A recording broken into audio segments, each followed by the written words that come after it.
Áno, tak situácia pri Bratislavskom nábreží naozaj nie je ružová, voda stúpa a stúpa. My sme mali pred malou chvíľou telefonát z nemeckého mesta Passau. Hladina Dunaja tam vystúpila už na 12 metrov a zhoršovať by sa to malo v najbližších hodinách, v najbližších dňoch aj v Bratislave, takže definitívne vyhraté ešte nemáme. Pred malou chvíľou sme boli už tam, kde je teraz voda, takže naozaj vidíte, ako rapidne to všetko narastá. No a my si môžeme urobiť taký menší testík. Ja tu umiestním tento kameň a uvidíme, prídeme sem opäť o pol hodinu a uvidíme, že okolko sa hladina Dunaja dokáže dvihnúť, tak urobíme si tento testík. Kameň vkladám práve na toto miesto. Môžem doplniť, že zatiaľ neboli hlásené žiadne obete na ľudských životoch.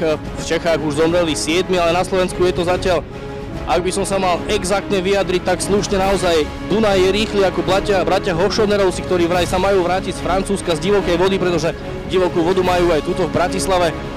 Tento kameň bude smerodajný a ten nám možno ukáže, čo ukážu aj tie najbližšie hodiny. Zatiaľ odo mňa všetko, odovzdávam slovo do štúdia. Dobre, majú to. Počúvaj, daj to volať sem. Nech nečakáme ty pol hodinu. Niekde tuto, poď, dajme to sem. Tuto to polož. Pozri, tuto to polož, tam to daj. A ešte hlbšie.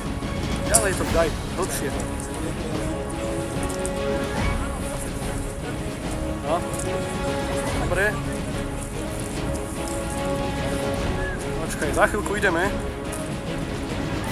Dobre. Tak to predstav, že nie, že nemusíme čakať toľko, že tá voda teda stúpla už. A že ako môžu vidieť. Pojeme. Počkaj.